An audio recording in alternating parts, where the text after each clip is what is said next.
네, 슬기로운 라디오 생활 2부 생활에 도움이 되는 숫자 뉴스로 시작합니다. 먼저 첫 번째 숫자는 10입니다. 문재인 대통령이 바이든 미국 대통령과의 첫 대면 정상회담을 위해서 어제 출국해 오늘 오전 워싱턴에 도착했습니다. 한미 정상회담은 우리 시간 22일 새벽에 열립니다. 이번 10번째 한미 정상회담에선 새 대북 정책을 토대로 한반도 비핵화를 위한 구체적인 방안을 모색하고 코로나19 백신 협력 방안, 반도체와 배터리 등 경제 협력 방안을 논의합니다. 정상회담 관련 기자회견도 YTN 라디오에서 생중계해 드립니다.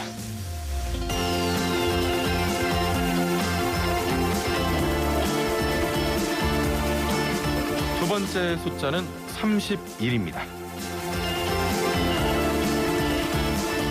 유럽의약품청이 화이자 코로나 백신을 일반 냉장 온도인 2도에서 8도 사이에서 최장 31일간 보관해도 된다고 권고했습니다.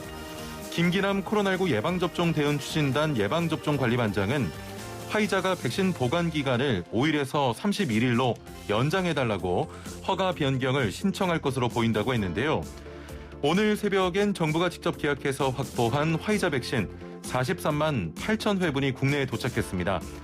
한편 거리두기 조정안이 내일 발표되는데요. 현행 거리두기 연장에 무게를 두고 있는 것으로 보입니다.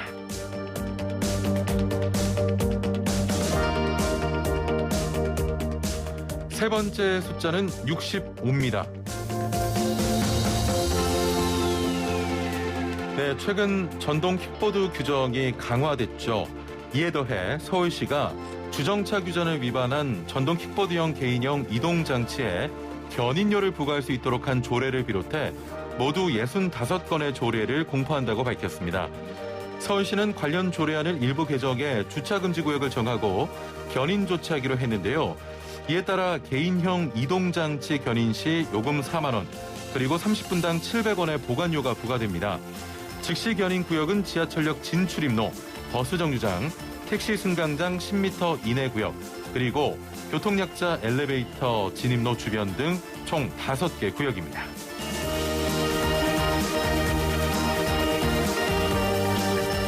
마지막 숫자는 25입니다. 네, 어제 한낮엔 정말 더웠죠. 오늘 내리는 비로 더위가 한풀 꺾일 것으로 보입니다. 오늘 전국이 흐리고 비가 내릴 전망인데요. 서울 낮 기온 20도에서 25도 사이로 어제보다 낮습니다. 현재 남해안을 중심으로 내리는 비는 오전에 남부를 시작으로 오후에는 중부지방으로도 확대되고 제주도에 20에서 60mm, 영동과 경북에 10에서 40mm, 서울 등 그 밖의 지역에는 5에서 30mm의 비가 내리겠습니다. 외출하실 때 우산 꼭 챙기셔야겠습니다. 지금까지 생활에 도움이 되는 숫자 뉴스였습니다. 네, 슬기로운 생활을 위한 생활백서, 매주 목요일은 매일 먹는 식품, 건강 찾아주는 약품 제대로 먹고 올바르게 사용하는 방법을 알아봅니다. 낮에는 벌써 여름인가 하는 착각이 드는 5월이죠. 그만큼 햇살도 따가운데요. 5월에 뜨거운 햇볕에서 피부를 보호하기 위해서 우리는 자외선 차단제를 꺼냅니다. 자, 오늘 많은 분들이 정말 궁금해하실 내용인데요. 자외선 차단제를 제대로 골라서 효과적으로 사용하는 방법에 대해 알아보도록 하겠습니다. 자, 식약처 정현호 사무관 전화 연결되어 있습니다. 안녕하세요. 네, 안녕하세요. 예. 자, 자외선 차단제 흔히 선크림이라고 부르는데 어떻게 피부 손상을 막아주는 겁니까? 네,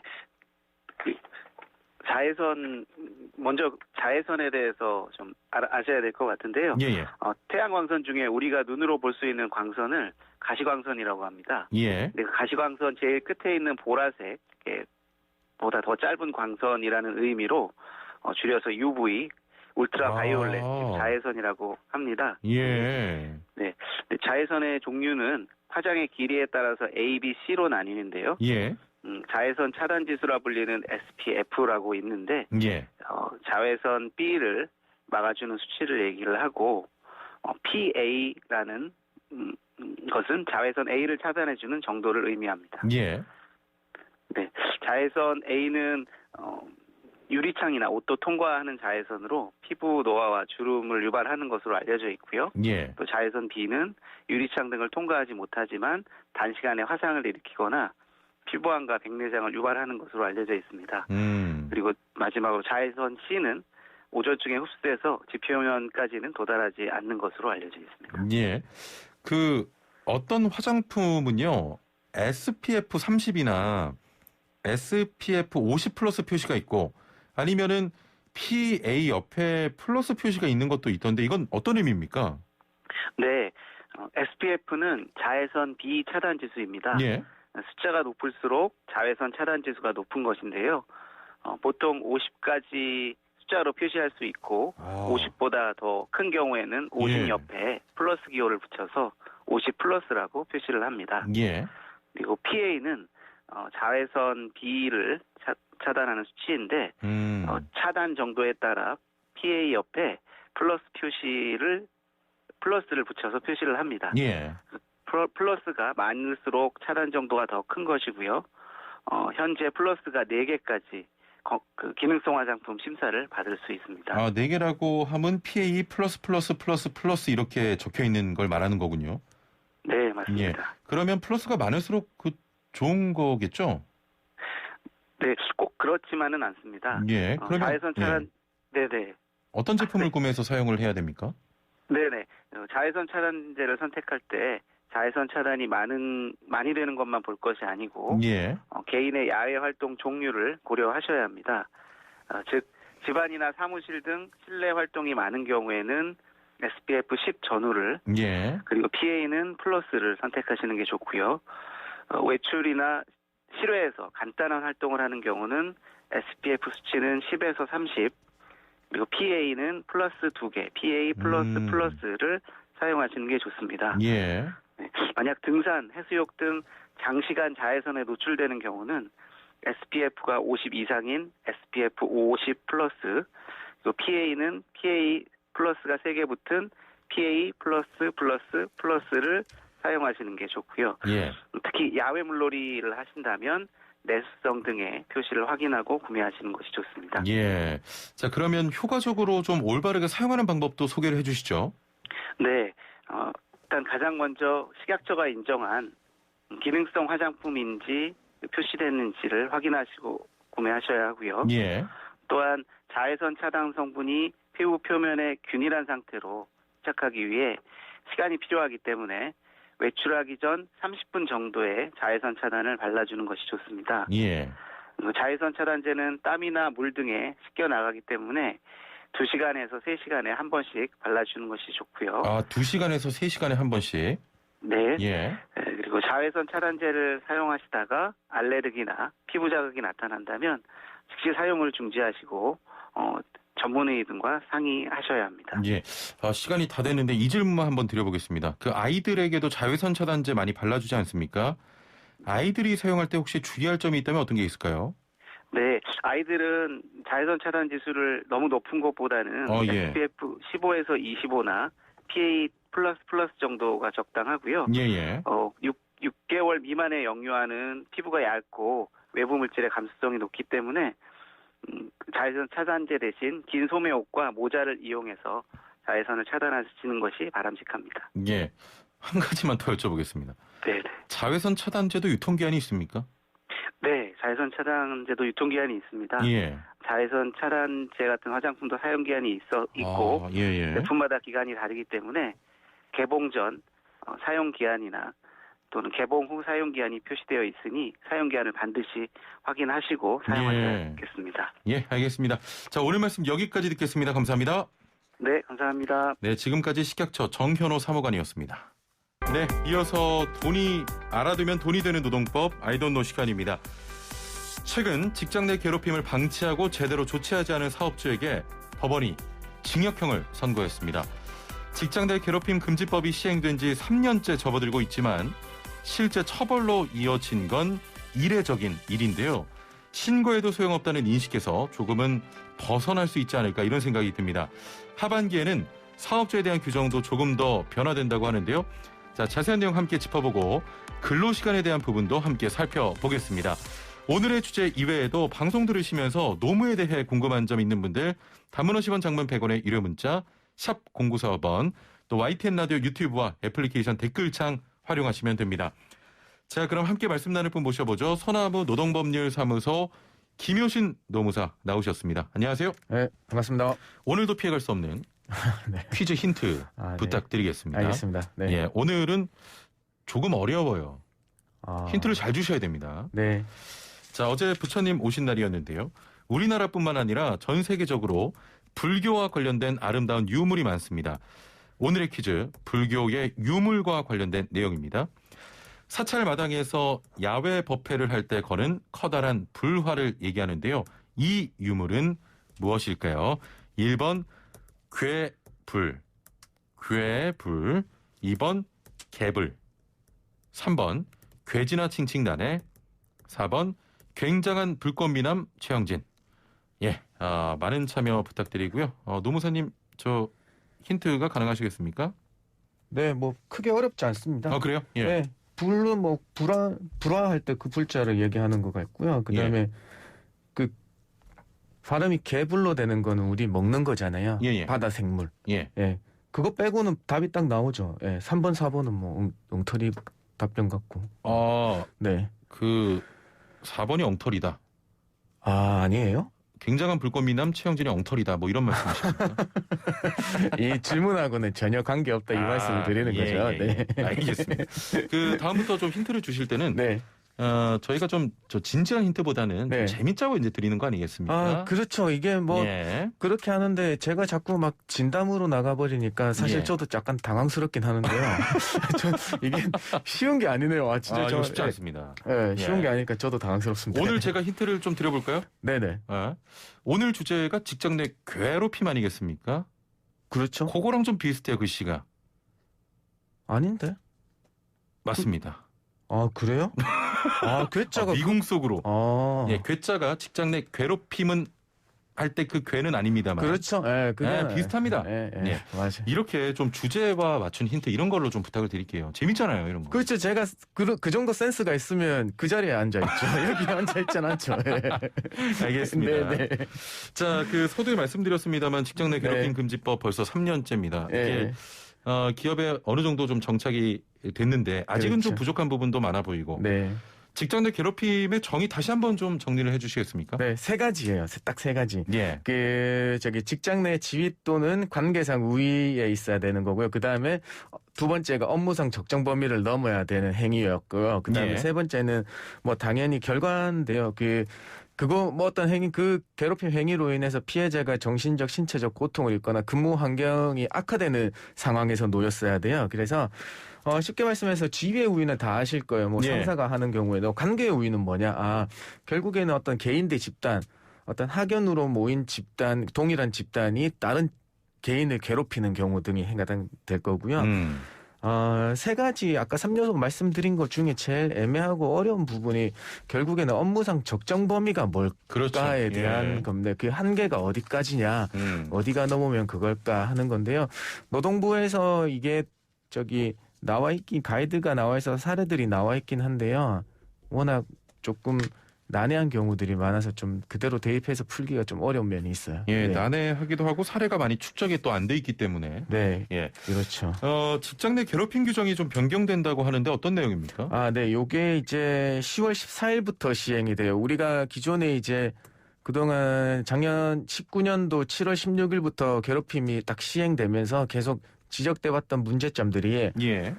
이게 사업주가 어떤 직장 내 괴롭힘을 방지하거나 그것이 발생했을 때에 대한 제재 조항이 좀 부족하다라는 지적을 많이 받았잖아요. 예. 그래서 이번에는 이제 괴롭힘 사건이 발생했을 때 객관적인 조사를 해라. 그다음에 피해자를 보호할 수 있는 조치를 마련하고 그다음에 가해자를 어떻게 할 거냐. 그다음에 비밀 누설 금지에 대한 조항도 넣어놔서 이걸 위반하면 과태료 500만 원에 처하도록 하고 중요한 거는 이제 소규모 사업장에서 결국에는 우리 사장님이나 그 사장님의 배우자 또는 친인척이 괴롭히는 경우들이 많거든요. 소규모 사업장에서는. 여기에서 이 사용자는 사용자 또는 친인척의 괴롭힘 가해자일 경우에는요.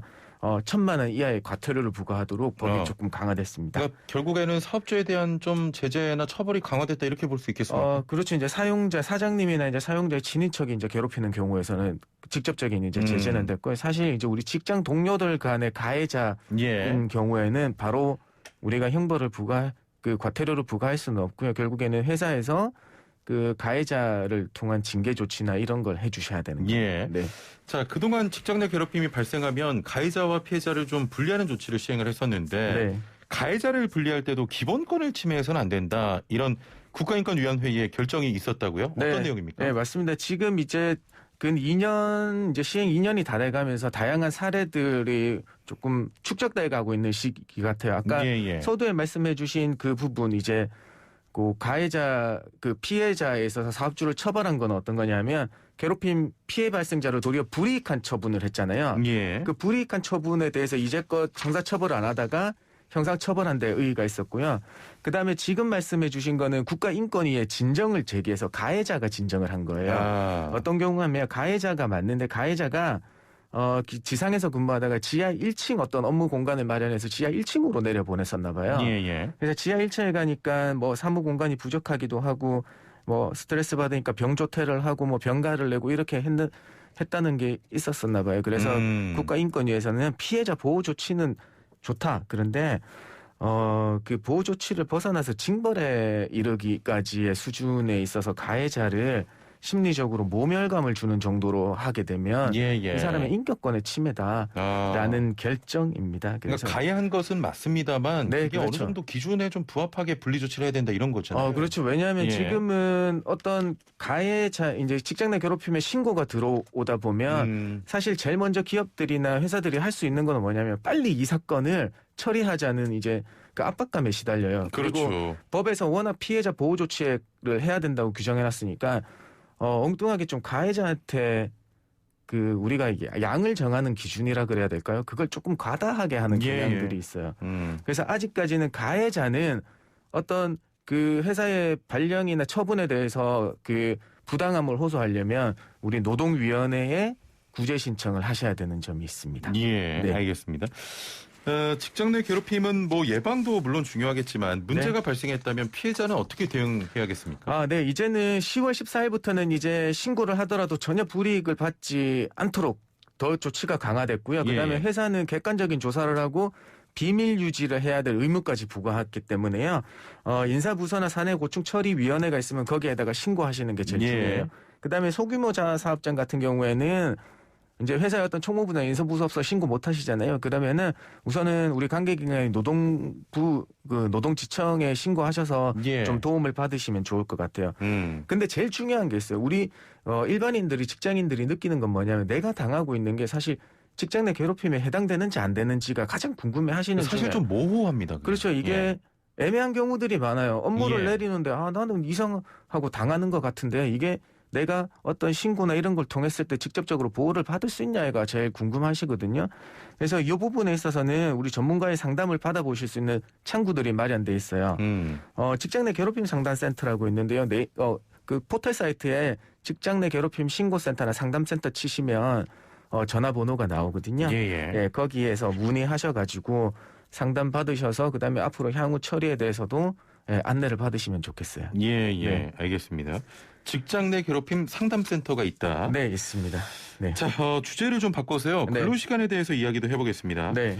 음식점에서 일하시는 분들은 일하는 시간과 쉬는 시간이 좀 정확하게 구분되지 않는 것 같은데 맞아요. 어떻습니까? 예, 사실 거의 뭐 지금은 코로나 때문에 많이 그 손님들이 많이 없어서 조금 분쟁이 적긴 했는데요. 코로나 예. 이전에서 항상 있었던 근로시간의 분쟁이었어요. 왜냐하면 우리 근로기준법에서는 대기시간도 근로시간으로 보고 대기시간도 그러니까 대기시간에 사용자의 지휘 감독 아래 있는 시간을 대기시간이더라도 근로시간으로 보도록 하고 있거든요. 예. 그래서 식당에 가시면 브레이크 타임을 있는 데가 있어요. 3시부터 5시까지.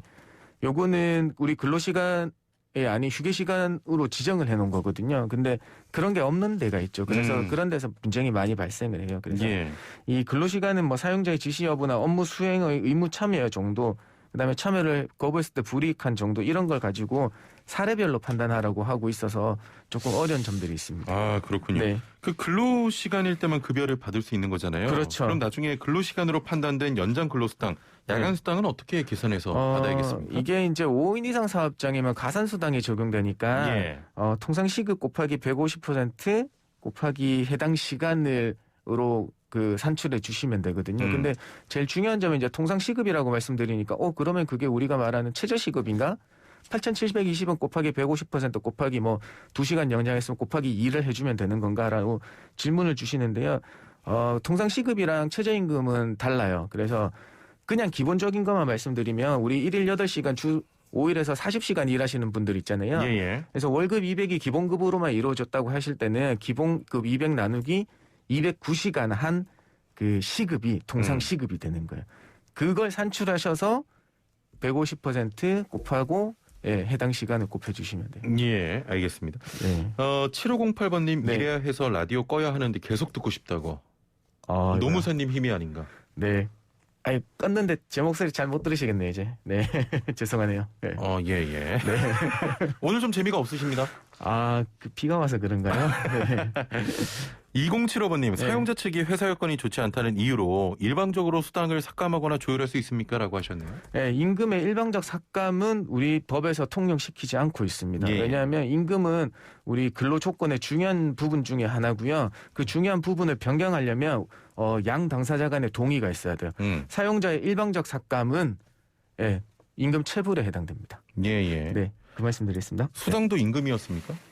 수당도 근로에 대한 대가로 받으면 임금이죠. 그렇군요. 네, 그러니까 그 제일 중요한 게 근로에 대한 대가인지가 제일 중요해요. 예. 임금을 얘기할 때는요. 네. 그 복리 후생적 금품은 이제 임금으로 볼 수 없으니까 예. 회사 측에서 임의로 조정할 수가 있지만은 그게 아닌 경우에는 함부로 조정하지 못합니다. 예.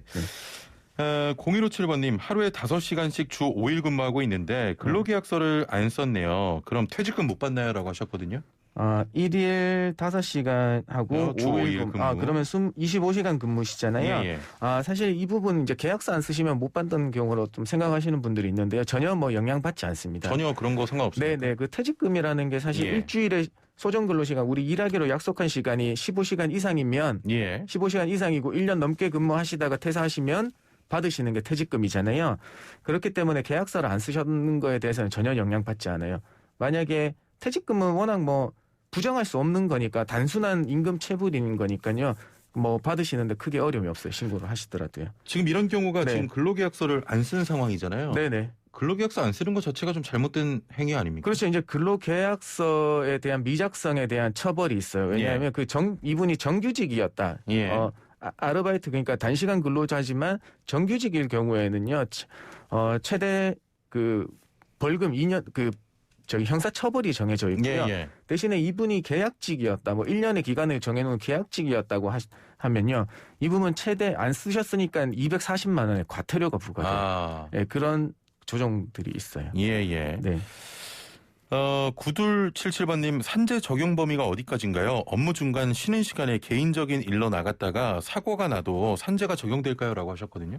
요거는 이제 업무 수행성, 산재의 가장 중요한 건 업무 수행성이에요. 그 근로자는 당연히 다들 받으실 수 있는데 업무 수행 중에 발생한 사고여야 돼요. 예. 이거는 휴게 시간 중에 그다음에 기업의 시설물을 이용해서 시설물의 하자로 발생한 게 아니라 그 휴게 시간에 개인적인 용무를 보기 위해서 사업장을 바깥에 나가서 하신 거잖아요.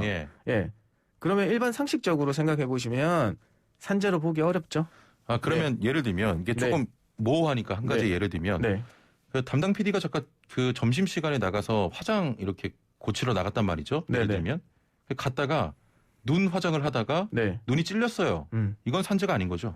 그렇죠. 이건 업무 수행 중이 아니시잖아요. 알겠습니다. 업무 수행성을 가장 중요하게 여겨주시면 돼요. 제가 괜한 예시를 들었나 봐요. 말도 안 되는 예시를 좀 든 것 같습니다. 극단적이셨습니다. 오늘 말씀 여기까지 듣겠습니다. 감사합니다. 네, 고맙습니다. 지금까지 소나무 노동법률사무소 김효신 노무사와 함께했습니다. 네, 오늘 정답은 1번 괴불이었는데요.